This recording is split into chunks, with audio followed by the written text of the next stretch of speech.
Humans, what is up? Colin here. Welcome to the Better Human Podcast. Today is 5-ish minutes a day of something to help you become a better human in one way or another. Think better, act better, new habits, routines, hacks, tricks, tips, big ideas, concepts, things to think about. Because again, it's about the journey, not the destination. Life is about betterment and self-actualization. That is what we're all about here. Today's topic is climate change real? Now, 5 minutes? How the hell am I going to cover that in 5 minutes? Well, I'm really not going to cover it in 5 minutes, but I'm going to give you a couple things to think about, right? We're going to do some highlights. The sun, which is basically a giant fusion reactor, makes up about 99.87% of the mass of our entire solar system. More energy than humanity could probably ever use. The idea of energy use as bad or as a scarce resource is actually a twisted narrative that's now nothing more than a political and money grab. That's a very fundamental core thing here. Climate change is real. Yeah. Earth has been changing its climate for billions of years. But human-induced climate change, there's actually no evidence to suggest that. It's not falsifiable. It's now all based on really bad. It's not even based on science. This is just based on narrative, actually. Earth is greener now and getting greener every single day thanks to CO2 emissions, right? Carbon dioxide, which is what plants eat up. The CO2 in the atmosphere today, which I believe it's around 450 parts per million, is actually lowest it's been throughout most of Earth's history. So before humans came around, CO2 was higher. There's a couple other very important facts. Like these are things that are facts. These are not guesses or anything. These are just facts, provable, but they're ignored by the climate alarmists. The Earth's climate changes, yes, obviously, okay? But again, the narratives built around it are completely detached from science. It's not about science. It's about capital S science, which is, oh, trust the science. But science is actually a process. It's not a destination. And the reality is, if you look at the history of science, it's most scientists being wrong most of the time. And then a new theory comes in, Einstein, theory of relativity, certain things that even have shown Newton to be kind of outdated. And then what that does is that completely demolishes years, potentially hundreds of years of established scientific fact or thought. And I wonder in the next 50 to 100 years, what things are going to come through that are going to basically laugh and make null and void all the crap that we thought was science in the 2020s. Or the irony here is that if you question this, in fact, anything that's political today, if you question it, especially if it's supposed to be rooted in science, the irony here, almost paradoxically sad and hilarious in a morbid kind of way, is you're labeled a science denier if you engage in the scientific method, which is questioning everything and trying to find falsifiability. You have to be able to falsify something in an experiment to be able to say it's scientific fact. You can't falsify the environment. There's no large-scale studies where we put the Earth in a little cage and we test certain variables, right? This is all based on, as it goes with things like nutrition research. Usually it's correlation-based things where they take like one thing and that thing and they correlate it in some way, which is ridiculous. And if you actually look into how absurd that is and how many things you can actually correlate, like I can correlate me being in my office right now to something in your life. I can just or 100 people's lives or whatever. Like every time I come to my office at 1 p.m. today, there's a correlation between 1,000 people on planet Earth die in that same time period. Like that's obviously kind of a ridiculous statement, but that is very much how a lot of correlation works. And a lot of that is used in papers that people then call science. If you can't falsify something, if you can't prove it through experimentation, what the inverse of truth is, like you have to be able to find what's not truthful. You have to be able to change a variable so that it doesn't come true and then change a variable back so that it does come true. You have to be able to perform that to prove something. That's the only way to have scientific fact. Based on the narrative that you've heard about polar bears dying because glacier ice caps are melting, you would probably think that today in 2021, because things keep getting worse, right? Because humans are polluting the planet or whatever. And I'm not saying we're not polluting the planet. I'm just saying that the effect and the emergency and a lot of the mitigations that governments are trying to do to gain power and money and the corporations that are now behind it making money off of this, it's not what they say it is. The interventions they're suggesting are actually a lot of times worse for the environment, like wind and solar.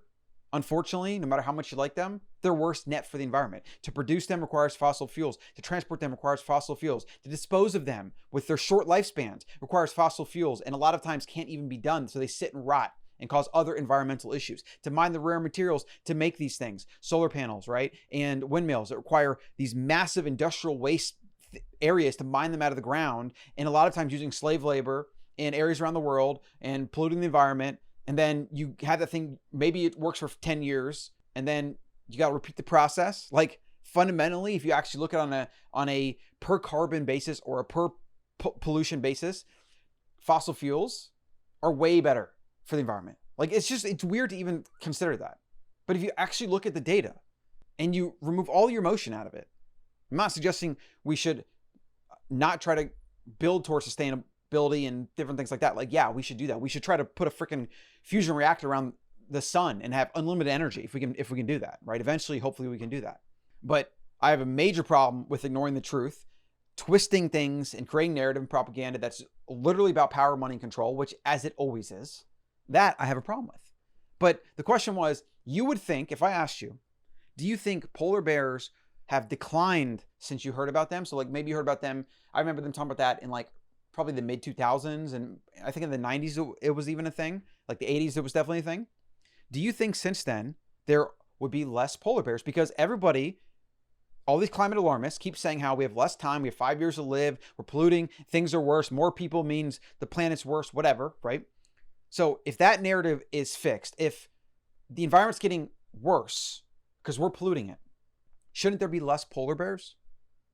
There's actually more polar bears now than in the 60s, and the populations have been growing.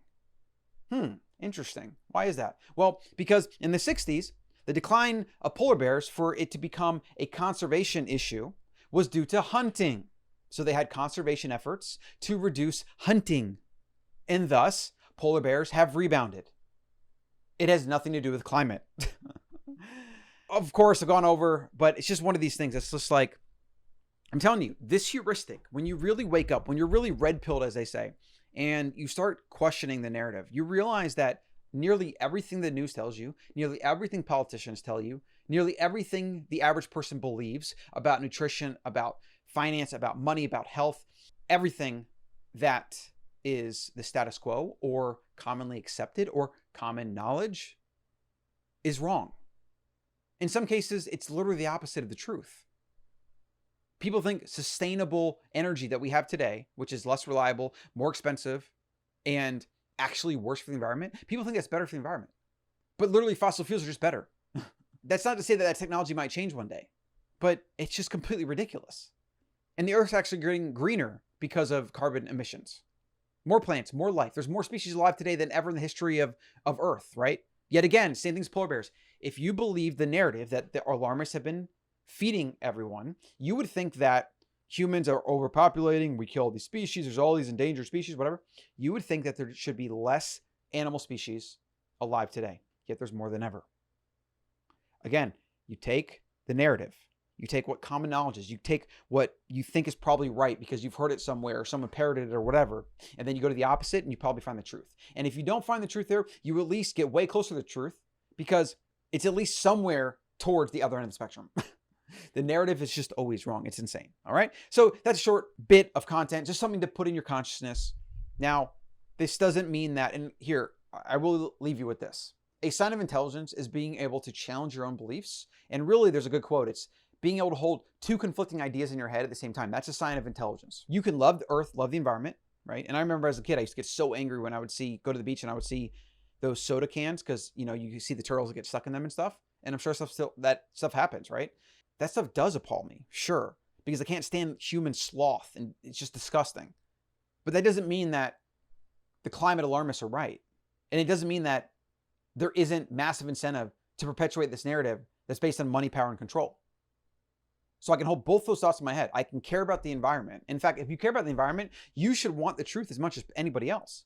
Because if you're fed smoke screen propaganda BS that doesn't actually help the environment, for example, like clean energy, wind energy, whatever, and you buy into that narrative and you support that or you invest in companies that do that or whatever, and it's actually worse for the environment, you should be, in my opinion, because not everyone feels this way. Some people would rather just be in denial and they want to feel good about themselves. They don't really care if it affects the environment or not.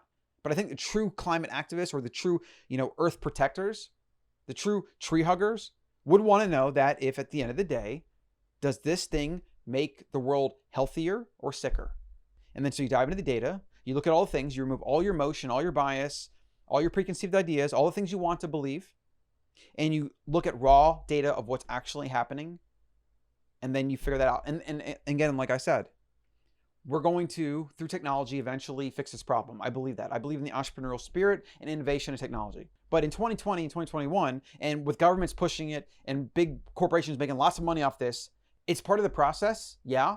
But the irony here is the more we let them do that, and the more money and power is the primary motivation, the actual worse for the environment is. And you can even have some instances where you stifle innovation in certain ways. What if we could mine fossil fuels and burn them and it's super clean, right? In fact, a lot of the companies have been doing that. They've been investing in green technology and filtering mechanisms and things like that to burn things like coal that's super clean. That's been going on for a long freaking time. You should want the truth. That's what should matter. And that's all I have to say on that.